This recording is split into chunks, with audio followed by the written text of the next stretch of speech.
कहता है, हम दोनों का गुजारा तो थोड़ी बहुत मजदूरी करके चल जाता था सोमा, पर अब बहू और पोती भी आ गई हैं, इसलिए ज्यादा मजदूरी करनी पड़ेगी। और कर भी क्या सकते हैं जी, हमें अपने ही कंधे मजबूत करने पड़ेंगे। हाँ, पर इस बुढ़ापे में इतना बोझ उठाना आसान भी तो नहीं है। रामदीन खेतों में मजदूरी का काम करता था। वह सुबह से शाम तक खेतों में काम करता और शाम को घर आता तो शरीर जवाब दे जाता।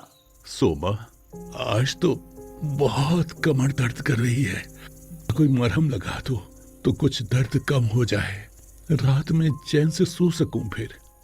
अभी लगाती हूँ जी, भगवान ने बुढ़ापे में कैसे दुख दिए हैं। बैठकर खाने की उम्र में कमर तोड़ मेहनत करनी पड़ रही है। काजल अपने ससुर की ऐसी हालत देखकर बहुत दुखी होती है और इसके साथ ही उसे अपने आप से घिन भी होने लगती।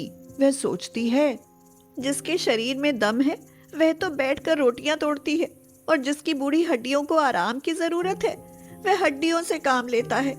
यह कहाँ का न्याय है। नहीं नहीं, मैं कल से बाबूजी को मजदूरी पर नहीं जाने दूंगी। हाँ। अगले दिन जैसे ही रामदीन खेतों में काम करने के लिए जाने लगता है तो काजल हिम्मत दिखाते हुए उसके सामने आकर खड़ी हो जाती है और कहती है, बाबूजी, आज से आप काम नहीं करेंगे, आप घर पर आराम करेंगे। बेटी, अगर मैं आराम करूंगा तो फिर काम कौन करेगा? काम मैं करूंगी बाबूजी। काजल से काम करने की बात सुनकर रामदीन और सोमा दोनों हैरान रह जाते हैं। रामदीन कहता है, पर तू क्या काम करेगी बेटी? दादाजी, मम्मी को अच्छे वाला पाव भाजी बनाना आता है। मम्मी, तुम पाव भाजी की दुकान खोल लो ना, खूब चलेगी। बात तो अंशिका की भी ठीक है बाबूजी। अगर तुझे यही सही लगता है तो फिर पाव भाजी बेचने का ही काम कर ले। सास ससुर से इजाजत मिलते ही काजल सड़क किनारे पाव भाजी का ठेला लगाना शुरू कर देती है। गांव में मुंबई का लजीज पाव भाजी खाने के लिए आइए, स्पेशल मक्खन और मसालों से बनी पाव भाजी। ग्राहक ने पूछा, पाव भाजी का प्लेट कितने का दिया है? 50 रुपए का एक प्लेट साहब, दूं क्या? हाँ हाँ, दे दीजिए। काजल बहुत स्वादिष्ट पाव भाजी बनाती थी, शुद्ध मक्खन और घी इस्तेमाल करती थी और उसके मसाले भी खास होते थे। इसीलिए लोगों को उसकी पाव भाजी खाना बहुत पसंद आता है और उसकी ठीक ठाक कमाई होने लगती है। काजल रुपए गिनते हुए कहती है, चलो, कुछ तो काम चला, अगर और मेहनत करूंगी तो अच्छा भी चलने लगेगा।